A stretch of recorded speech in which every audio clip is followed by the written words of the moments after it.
everyone. I think finally this is going to be the last video of this chapter. Uh, I think that by now you must have realized that law is a subject which you need to learn and keep revising. So, do you agree with me? Yes. So, revision is very important.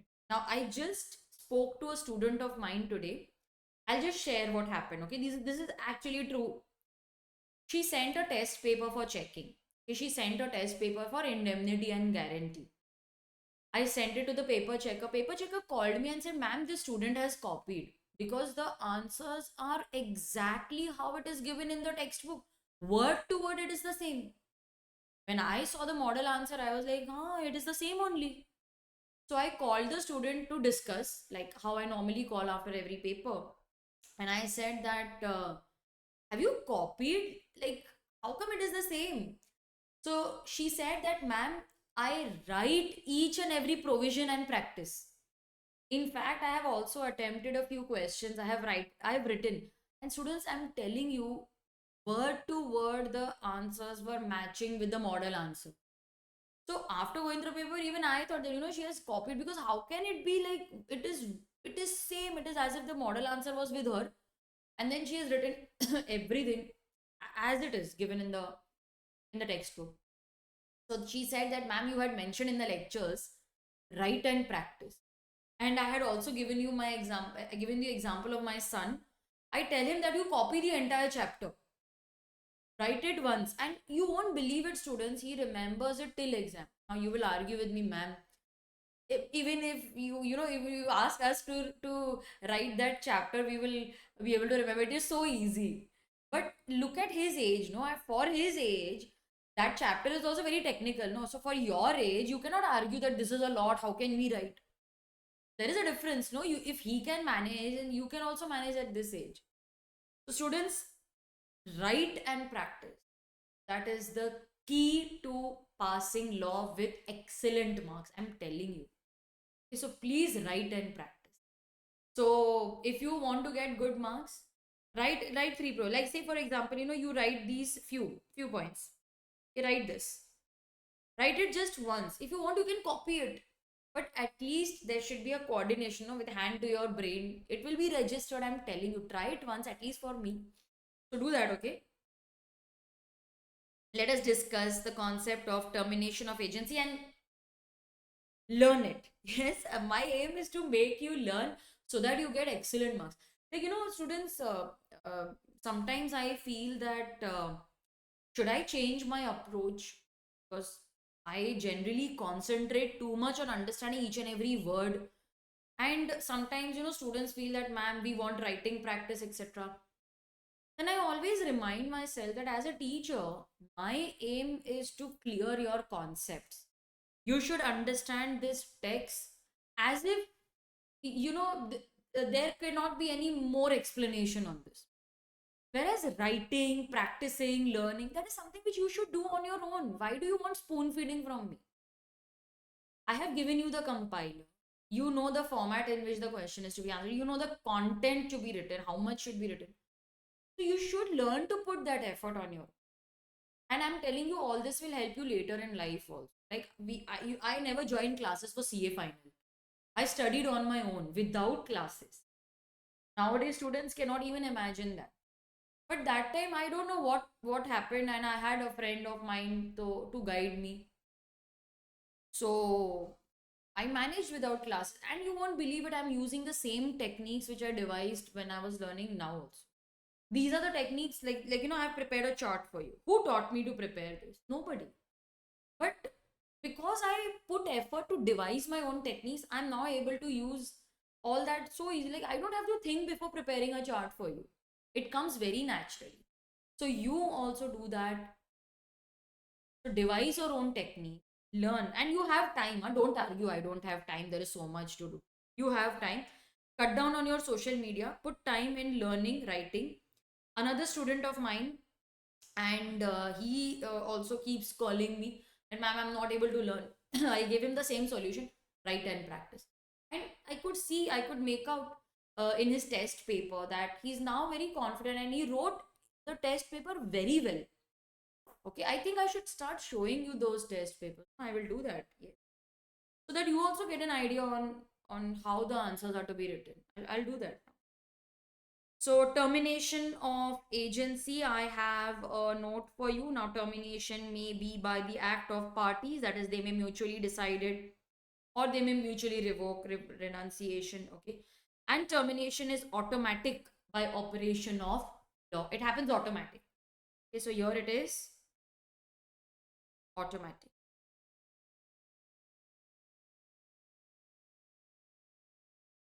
Now termination means agency comes to an end. Okay, termination means agency comes to an end. Termination may be by act of the parties, wherein parties themselves decide to end it, or it may be by operation of law, automatic, by act of parties. So parties may by mutual agreement. Now parties over here are, I'll just mobile, I'll turn it. Otherwise, if that message comes, it distracts me. So that is why I now prefer not keeping my mobile only while recording. And you should also do that while studying. Don't keep your mobile in front of you. Will be wondering that today ma'am is after our study techniques and mobile, and I'm making you do things which I generally follow. And that is what I feel, that if I'm asking you to do it, I should also do it first. That is then these are motherly instincts. If I want something that my child should do, I do it first. Okay. So by act of parties, wherein parties here means principal and agent, and it may happen automatically by operation of law. So by act of parties, termination may be by mutual agreement, wherein they decide that it's not working out. We can't do business together. Terminate. Let's end it by mutual agreement. This is like a divorce through mutual agreement, mutual consent. Revocation of authority of the principal. To revoke means to take back. The principal is revoking authority of the agent. I don't want you to act as my agent. I'll appoint someone else. We can't work together. So revocation always is by the principal. Sometimes agent is so fed up. Yeah, I don't want to work for you. I don't want to work for you. I'm leaving it. So he is renouncing. To renounce means to give up. I'm giving up my right as an agent. I don't want to work for you. Renunciation is agent. There are few points which you should know. If the agency is for a fixed period, let's say 5 years, either the principal is revoking before 5 years or the agent is leaving before 5 years. I don't want to work for you. See, you can revoke, you can renounce before the completion of the period, but you will have to compensate the other party. Okay, only with the compensation of the aggrieved party. So if the agency is terminated before the fixed period, agency is terminated before the fixed period, you can terminate, no problem, but only by compensating the aggrieved party. Now let's say, for example, that the principal is revoking the authority of the agent. Hari, the agent had thought that he will work for you for 5 years. He didn't apply somewhere else. Now you're revoking his authority. Give him some compensation so that he can run his house till he finds a new job. You must give a reasonable notice whether you're revoking or renunciation. This gives the other person an opportunity to find someone else. Like if I am revoking the authority of the agent, I must give a reasonable notice so that agent can find some other principal with whom he can associate. And if the agent is leaving, please give a notice so that the principal can find some other agent. It may be either expressed or implied. This we will discuss when we study the concept. So these are the 3 points that you should note for revocation and renunciation. May also be by operation of law, wherein it is automatic. Acha, the business is now over. So I had appointed you as an agent to sell 1,000 mobiles. Business is over. Agency comes to an end. Death or insanity of principal or agent because they are no longer competent to contract. How can an insane person sell the goods as agent? How can an insane person act as principal? It's not possible. Insolvency of the principal. Acha, over here, please don't think, ma'am, what if sometimes he's solvent, sometimes he's sane, sometimes he's insane. They have not discussed so much in detail. Death or insanity of principal or agent, insolvency of the principal. Principal is incompetent to contract. Agency comes to an end. Winding up of the company. Ma'am, what is the company doing here? Company can be either principal or agent. Company is wound up. No longer competent to be either principal or agency. Company is a separate person in the eyes of law capable of contracting. So if the company is wound up, you can be neither agent nor principal. On expiry of the fixed term of agency, if I had formed agency for 5 years, 5 years are over. Agency comes to an end. So students, these are the various ways in which agency may be terminated. Agency may come to an end. Copy this.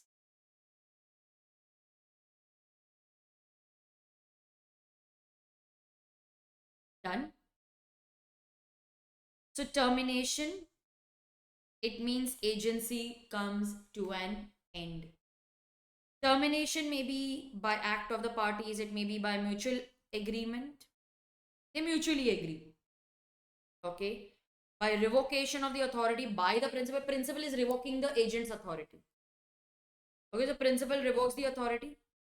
He may at any time before the authority is exercised. Now, principal had appointed an agent. A principal had appointed an agent. Now, the principal has decided to revoke the authority of the agent. The principal, if you want to revoke it before the agent enters into a contract with third party. The agent enters into contract with third party, then you cannot revoke. You cannot tell, no, agent, now I don't want you to enter into contract. Arey, I have already entered into contract. If you revoke, it will amount to breach of contract between agent and the third party. We cannot allow the agent to bear the consequences of principal's revocation. Arey, see, principal, he has already entered into contract for you. If he does not perform the contract, third party will file a case for breach of contract. You cannot ask agent to face the music and you are now relaxing on your own, nothing doing. You cannot revoke. Achha, if you want to revoke, you can revoke only before he has exercised his authority. Renunciation. Agent is saying, I don't want to work for you. I want to leave. So he renounces. Now, before renunciation, these are the few provisions you should remember. If it was agreed that they will continue the agency for a fixed period of time, then the agency cannot be terminated. Okay, agency cannot be terminated either by the principal or agent without compensating the aggrieved party. So you cannot terminate the agency without compensation. So if you want to terminate before the expiry, do you remember we had studied gratuitous bailment? Premature termination of gratuitous bailment. Do you remember? Premature termination. So in that case, we had discussed you can terminate, but you have to compensate the other party. Notice must be given so that the other person finds a replacement. Otherwise, you will be entitled for compensation. It may be either expressed or implied. Expressed means I am expressly revoking your authority. You cannot work for me. Or it may be implied. What is the meaning of implied? Now, A has empowered B. It means he has allowed B to let his house. So he said you give it on rent. So A empowers B to let his house means to give the house on. So he said you give this house on rent. You have authorized B, na? Then A on his own is giving the house on rent. Are? Later he lets it out himself. A had asked B to do it and then he's giving it himself. He's giving the house on rent on his own. This is implied revocation. This is implied revocation. Okay. Termination by operation of law. Once the business is completed, agency comes to an end. The authority of agent ceases to be exercisable when the sale is complete. Once the sale is over, you are no longer my agent. Agency is terminated on the death or insanity of principal or agent. Winding up of the company, dissolution of partnership has the same effect. Any act done by agent before the death would be binding on the principal. Very true. We have studied this earlier also. Anything that is done before death is valid. So, what if the agent contracts and then he dies? Principal will be liable for acts of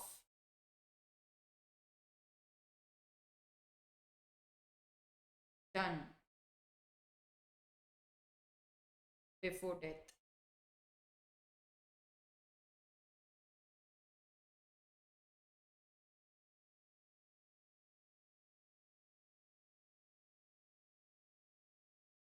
Principal is insolvent, he is no longer competent to contract. Company is wound up. Company may be either principal or agent. It is automatically terminated on winding up. The agency was for fixed period, example 5 years. 5 years are over.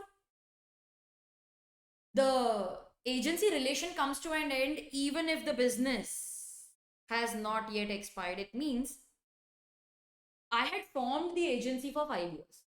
Let's see if we can work for 5 years, we'll continue. My business has not come to end. The transaction is still going on, but 5 years are over. Relation ends. Now enter into new agreement, new contract.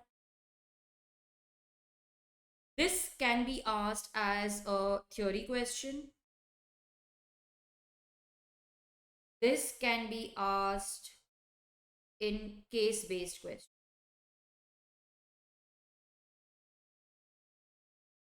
So this can be asked as theory question. Here, this part can be asked as a case-based question. Highlight it.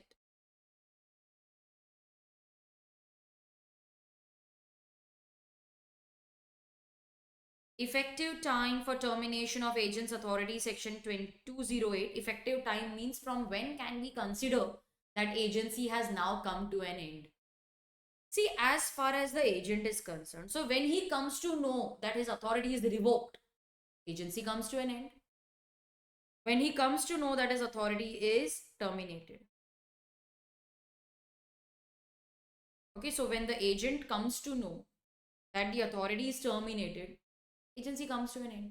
As regards the third party, when they come to know, so can I say that if you are revoking the agent's authority, you need to inform the third party that he is no longer our agent? Yes. When they come to know that the agent's authority has been revoked, so it means we must inform the third party about revocation, termination.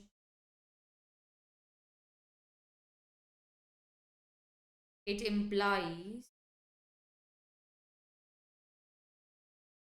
that we need to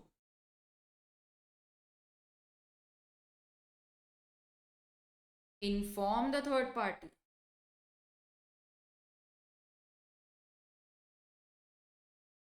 about termination.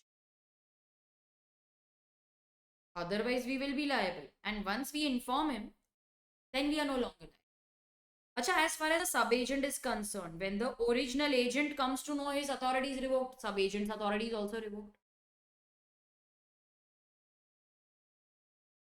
When the original agent comes to know that the authority is terminated.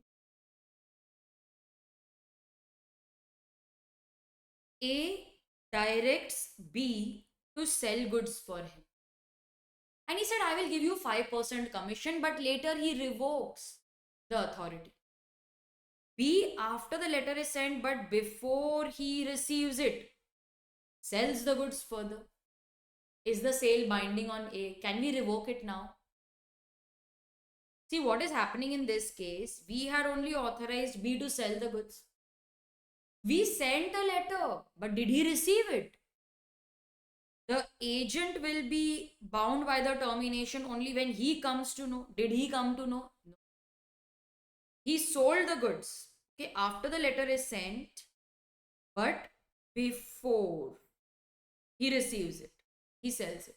Sale is valid, sale is binding, and B is entitled to commission.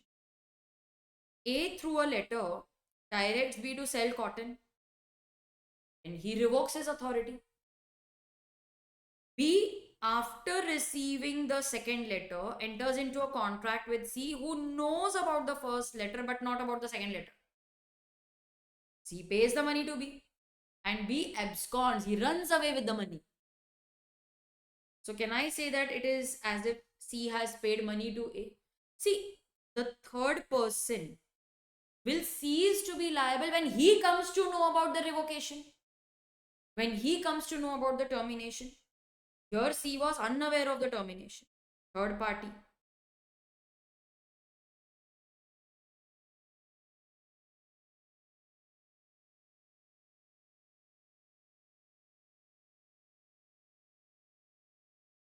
He was not aware. And third party will cease to be liable when they come to know about the agent's authority being revoked. Here, he was not aware. So, the principal is liable to the third party.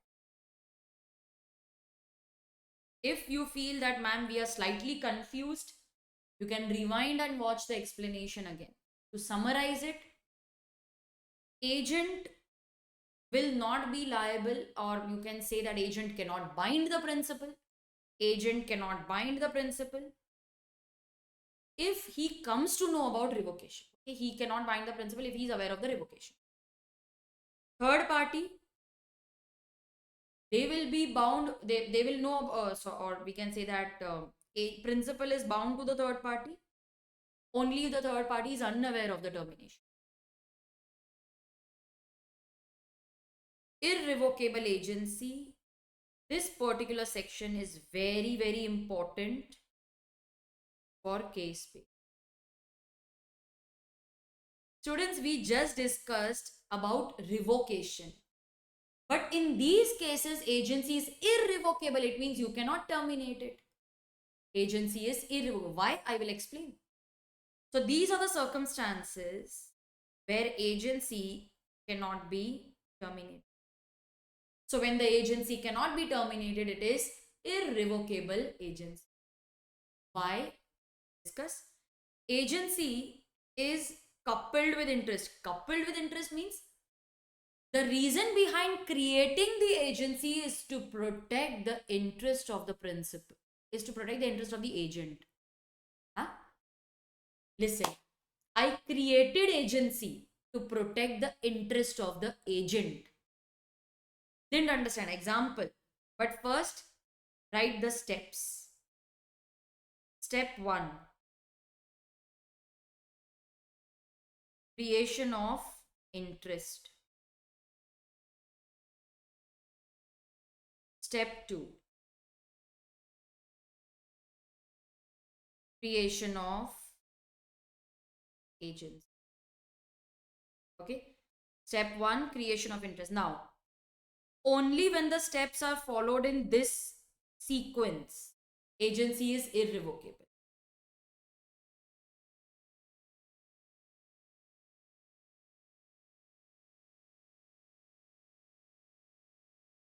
But what if the steps are reversed?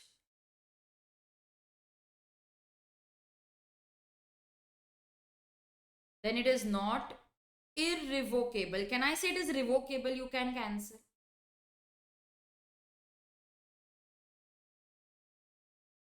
Wrote, okay. Understand the example, then I will go to the theory. X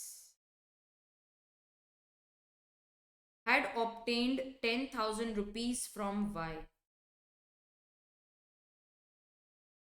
X had to pay, or he was the debtor,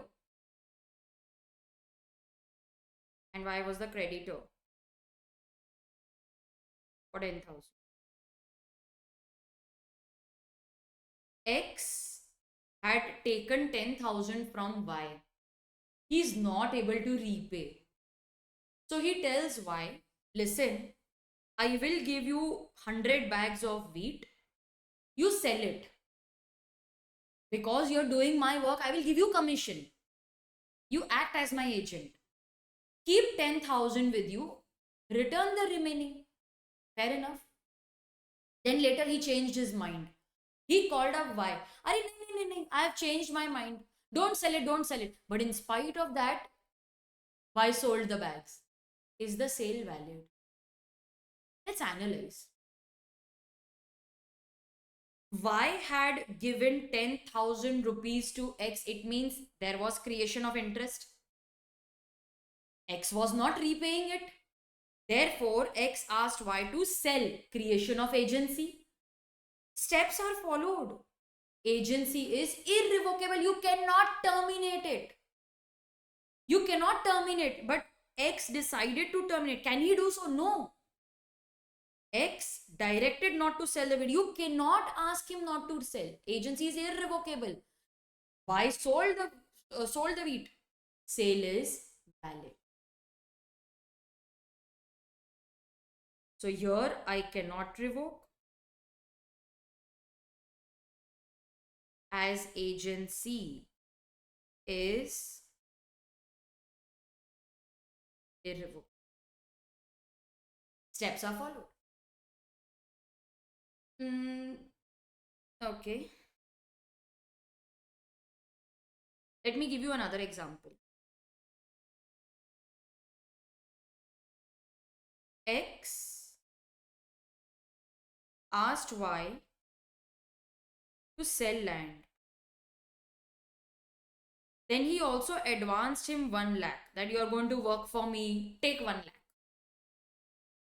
He changed his mind and he asked Y not to sell. But in spite of that, Y sold the land. Is the sale valid? Step 1, creation of agency. Okay. Step 2, creation of interest. Steps are reversed. Agency is revocable. You can terminate.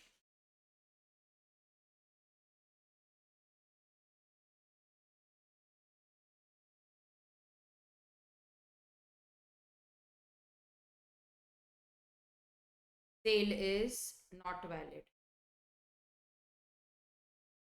It's not valid. He had asked you not to sell. Why did you sell? Sale is not valid.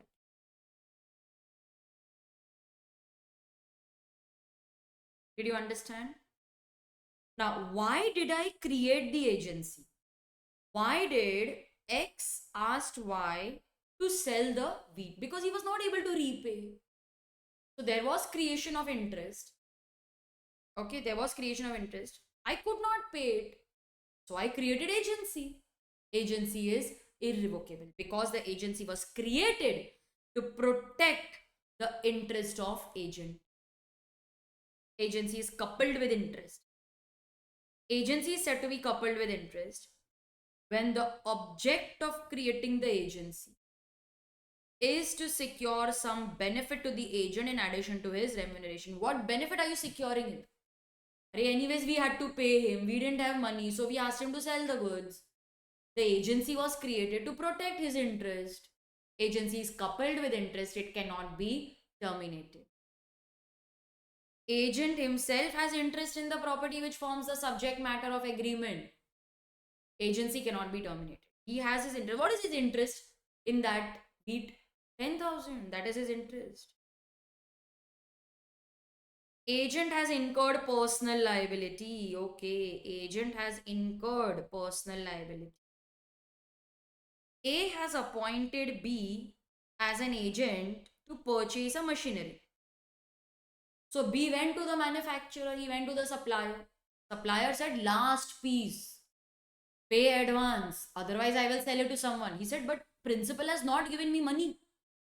So B paid his own money to keep the offer open. Then A called up and B, I have decided not to buy the machinery. You cannot terminate, you cannot revoke the agency because he has incurred personal liability for you. Principal cannot revoke the agency, thus leaving the agent to face the liability.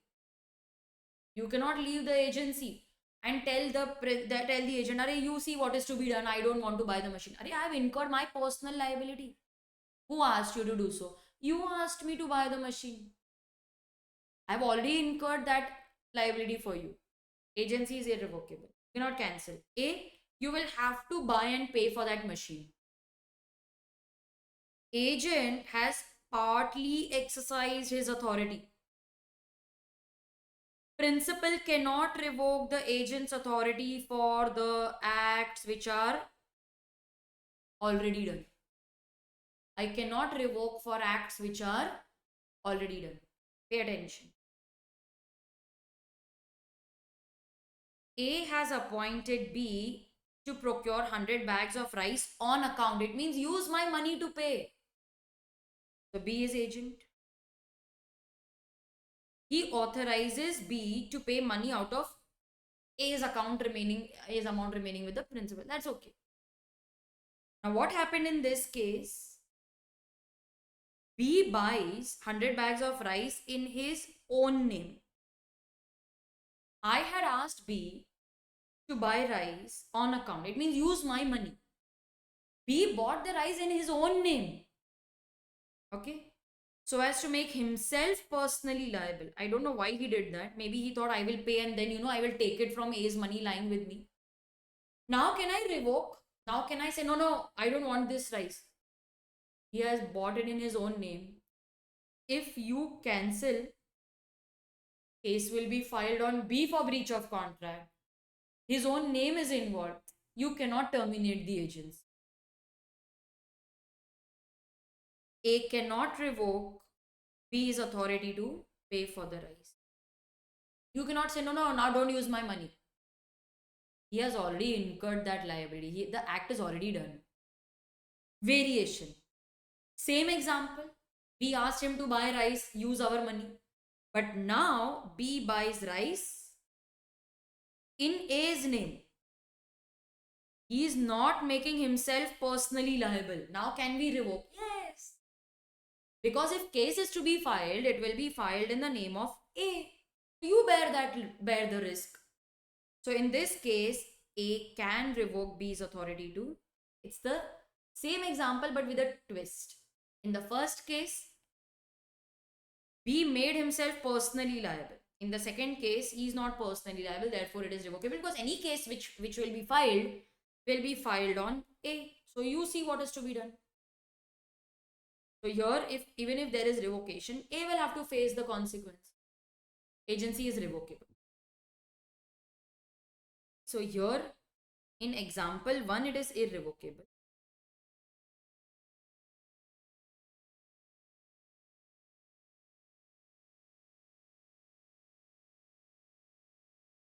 Did you understand? Irrevocable agency, it means when the agency is coupled with interest. Sequence. Agency is created to protect the interest of the agent. Agent has incurred his personal liability. See how I have highlighted, students. Sometimes, students highlight in this manner. Then they don't understand and they're not able to identify the keywords. But what if I highlight in this manner? Agent has incurred personal liability. I know the keywords. It is easy to remember. Look at the way I have highlighted the second heading. Agent has partly exercised his authority. Agent has partly exercised his authority. It's so easy to remember now. These are the keywords. See over here what I have highlighted. B has bought the rice in his own name. He is making himself personally liable. See, it is very important as to how and what you highlight. Next, we have the concept of undisclosed principal. Agent has not disclosed that he is acting for someone else. He's only an agent. Wait, there is a principal. Okay, there is a principal. But the agent has not disclosed this. He has not disclosed existence of principal to third party. So what will the third party feel? That the agent is entering into contract for himself in his name. He is liable. So here the agent is giving an impression that I am responsible for this transaction, not the principal. Agent having the authority to contract neither discloses the name of the principal, नाम नहीं बताया, nor the fact that there is a principal. He neither discloses the name of the principal nor the fact that there is a principal. Agent is giving an impression that he is acting on his own. So who will the third party hold liable? Obviously the agent. But can we deny the existence of the principal? Can we say, no, there is no principal? There is a principal. Prima facie, it means first impression, the third party will file case against the agent.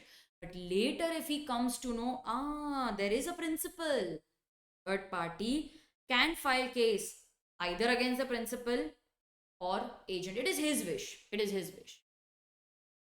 The liability of the agent is his own because he has not disclosed the name of the principal.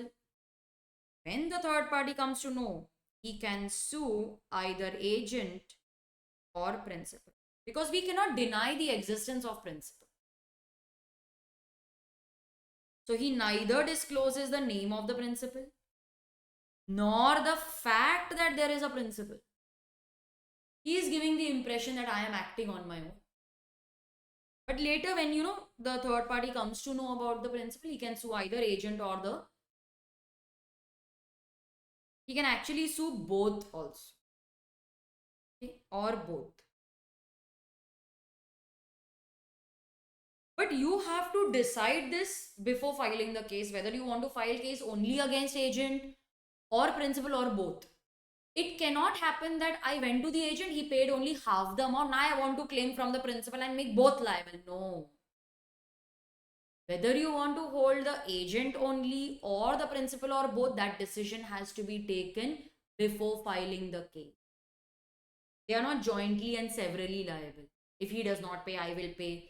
If he pays only half, I will pay. They are not liable. Third party, you don't worry. Even if the principal surfaces and intervenes at a later date, you will get money. You don't worry. See, you can even terminate the contract on the grounds, had I known that you are the principal, I would have never entered into contract. See, maybe principal and third party are like somewhat rivals only. Maybe there was some feud or differences in their families. So agent did not disclose the name of the principal. Later the third party came to know, if I would have known you are the principal, I would have never entered into contract. So the third party can refuse if the principal discloses later. And on what grounds can he refuse? Had I known that you are the principal, I would have never entered into contract. A owes 50,000 to B. Now A has to pay 50,000 to B. He doesn't have money. So he sells rice worth 1 lakh as agent of C. B is unaware of this. What does B feel? A is selling his own rice. Can B claim set off?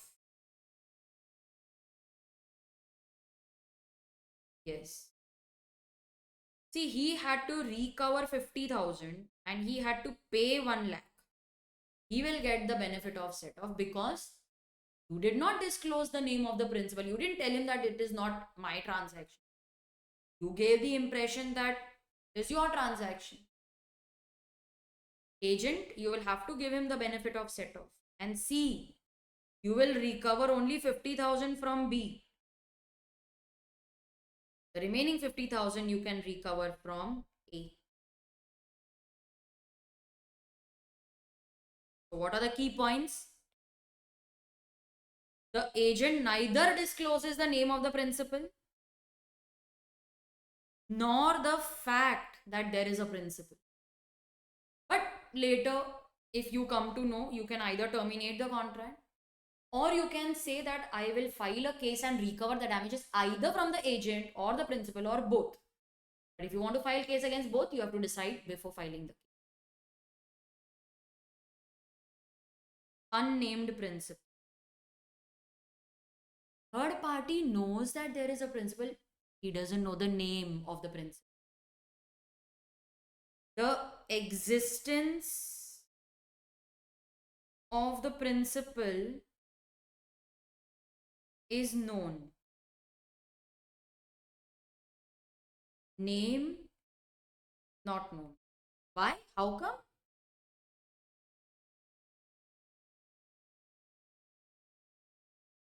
See, because when the agent and third party were talking, they never discussed or they didn't mention the principal. That is why his name was not brought out. So we didn't talk only about the principal. Or maybe the agent thought that third party knows the name of the principal, so he didn't say. Existence is known, name is not. But we know that there is a principal. So principal is liable for acts of the agent. The third party can sue the principal unless the agent is not disclosing only the name of the principal. Ma'am, why so? Maybe the principal is dead. That is why we don't want to mention. I don't know why they are not disclosed.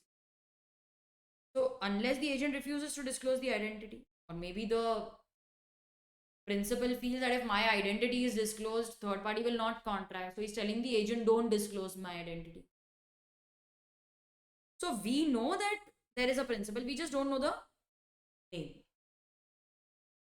Third party can sue the principal unless the agent refuses to disclose the identity of the. What is the difference between undisclosed and unnamed principal? Undisclosed, third party doesn't even know that there is a principal. Unnamed, we know that there is a principal, we just don't know the name. There is a difference. Okay, students, do one thing. Take 10 minutes break. But come back, huh?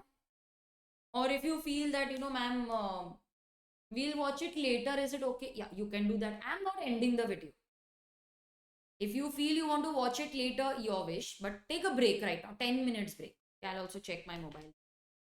He was trying to call 2-3 times.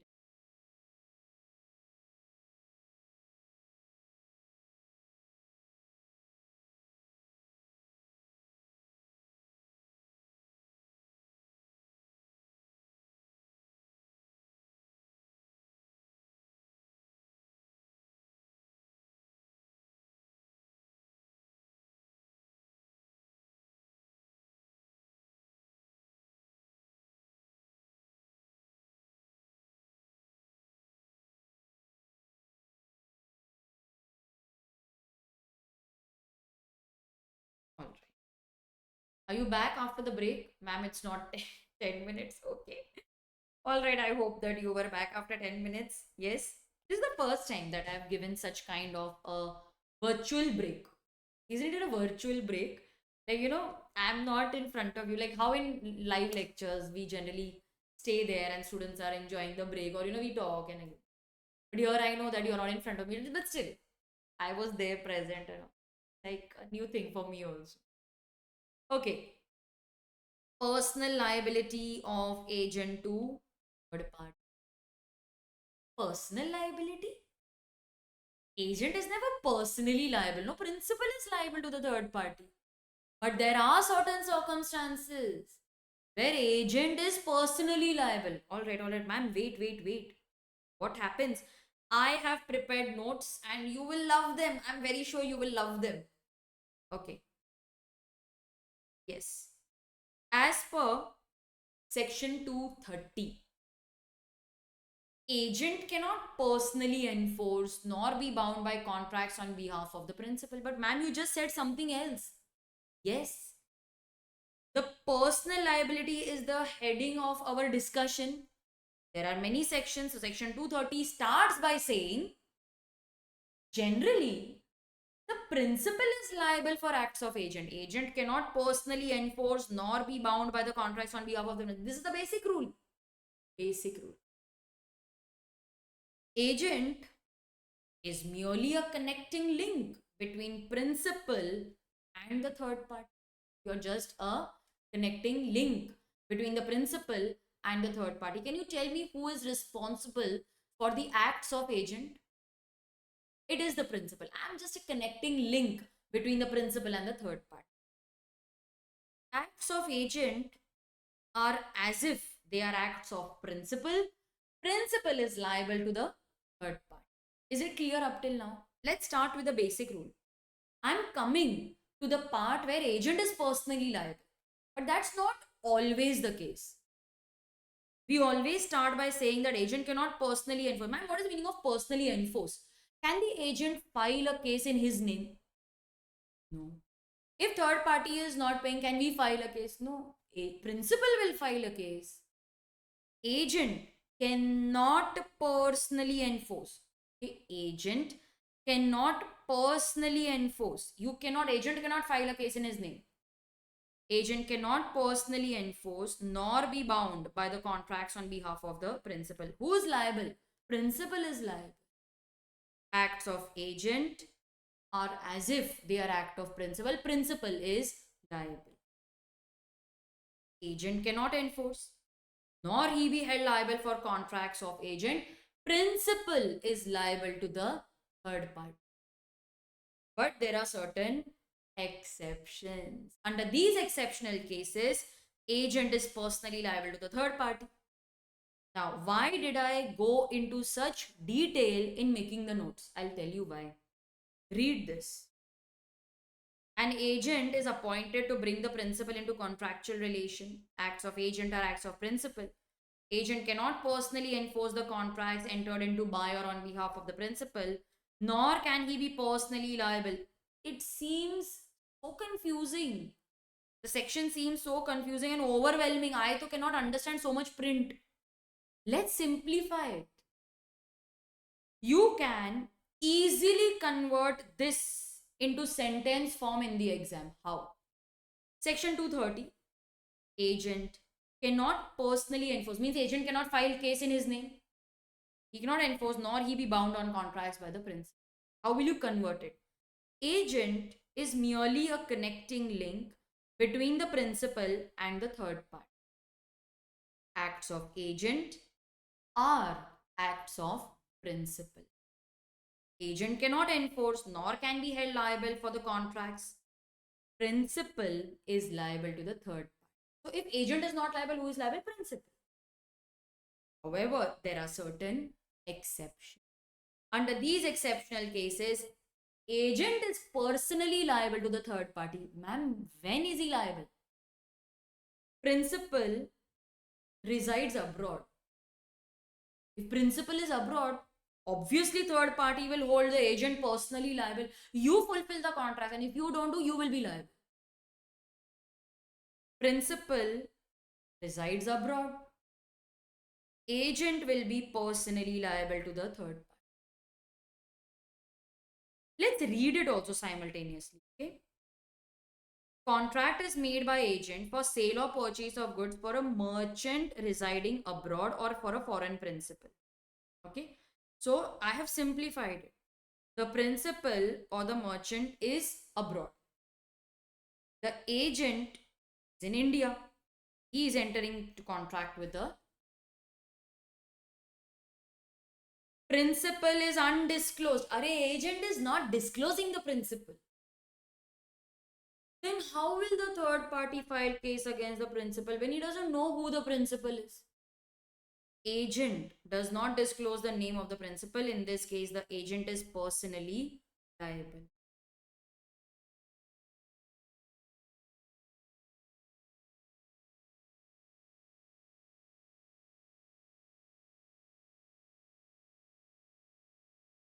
Principal is unnamed and agent is refusing to disclose the name of the principal. Is understood. Third party will file case against the agent. Agent is personally, let's read. Undisclosed and unnamed. Agent does not disclose the name of the principal. When the agent acts for an undisclosed principal and contracts in his name, he is personally liable. But what if the third party comes to know that there is a principal? He may hold either the agent or the principal or both liable. But we know you should take a decision before filing the case. Now you cannot say, no, agent has paid 50%, principal, you pay 50%. Unnamed principal, name is not, he's not telling us the name only. He declines to disclose the identity. Or if he could not disclose the identity, maybe because of death, then agent is only liable. Understood till here? Undisclosed, unnamed. This is simpler, no? What I gave.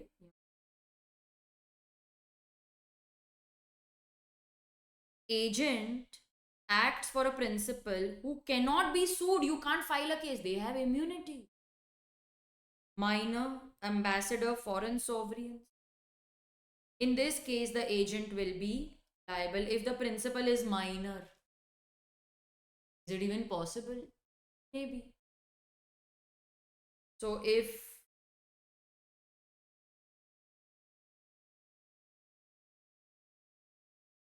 minor is not liable, agent is personally liable.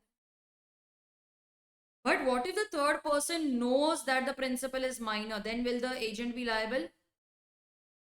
Third party, you lose because you can't recover anything from the minor principal. So nothing can be recovered. He stands to lose. Okay, he cannot sue agent. He cannot sue minor principal. Students, I will show you that note. So don't worry. I will show it to you for you can copy it. Agent is ambassador, foreign sovereign. Promoters contracted for a projected company. Projected means company that is in the process of incorporation.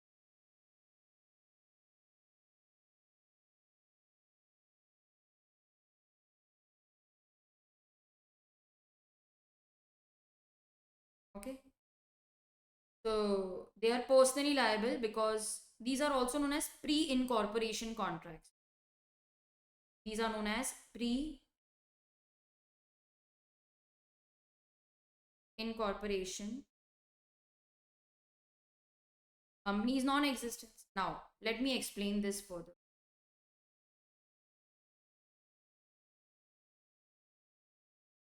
Promoters purchased some goods for the company. They entered into certain contracts before incorporation of company. Now, after incorporation, or maybe the company is not incorporated at all. So, who will the third party hold liable? See, after incorporation, if the company is adopting the transaction, that yeah, okay, now we are incorporated, we will be liable, then it's fine. If the company after incorporation is not adopting the transaction,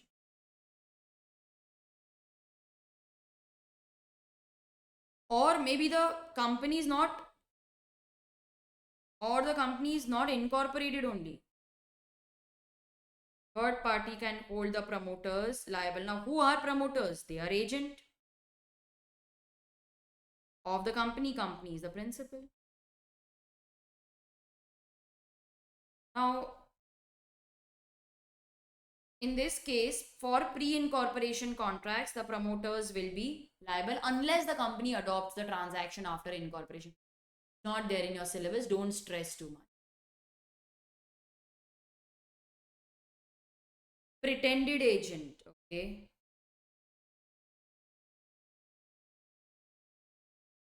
A person pretends to be the agent of the principal, and principal is sitting over there. Agent, sorry, the person is saying, I am his agent. Principal is sitting over there. He is not correcting the agent, he's not disowning. And then later he says, no, no, he is not my agent. I will not pay. Then, agent, you are personally liable. He does not disown, does not correct the agent. The person is personally liable as the principal refuses to be bound. Ma'am, in this case, won't he be considered as agent by estoppel? But in that case, principal is ready no to be bound.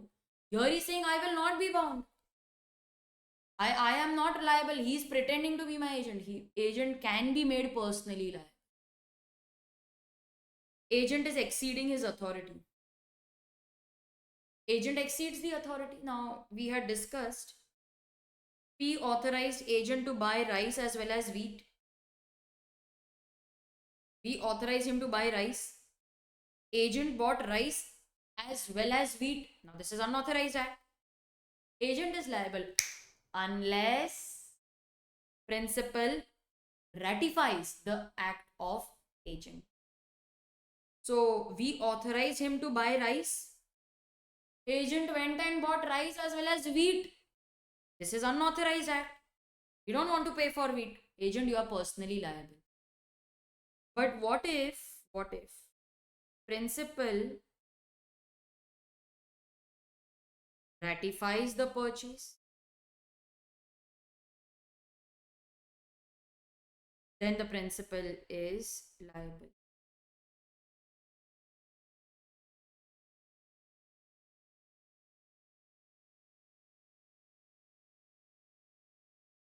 Is it clear? Now write all this.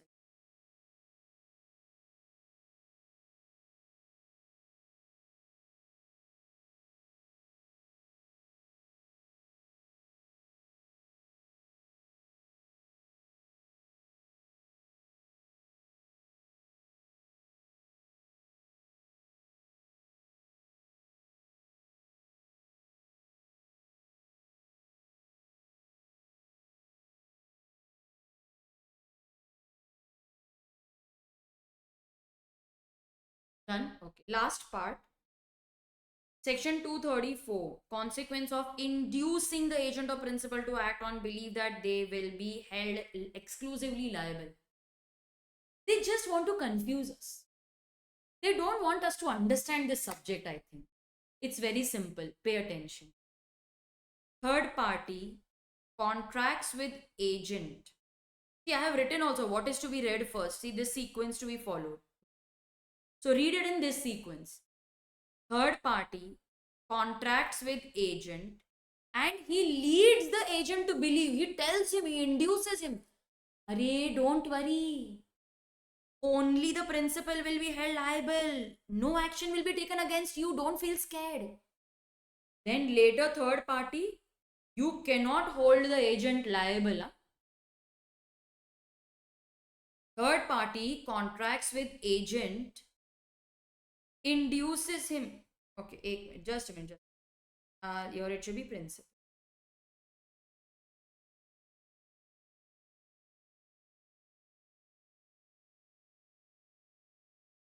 Third party contracts with principal and he induces him to believe that, array, you don't worry, only agent will be liable. Then third party, later you cannot make the principal liable. You had committed that only agent will be liable. So that's what they want to say. But they have written it in such confusing manner. If you see the section also, you will feel that, ma'am, it is written so in such confusing manner. It's very simple. You are contracting with agent and you're telling him, don't worry, only the principal will be liable. Then you cannot make the agent liable. Similarly, you are entering into contract with the principal and leading him to believe that only agent will be liable. Then you cannot hold the principal liable. Getting me? No, students, this unit is actually very exhausting to record also. But we will manage. We will manage. We are very thorough with the concept. I have made it sure that you understand the concept well. Now it is time for you to revise and to solve the compiler questions on your own and then watch the discussion video. I'm very tired. It is my dinner time. I am going for dinner. You revise and meet me next time with question answer discussion.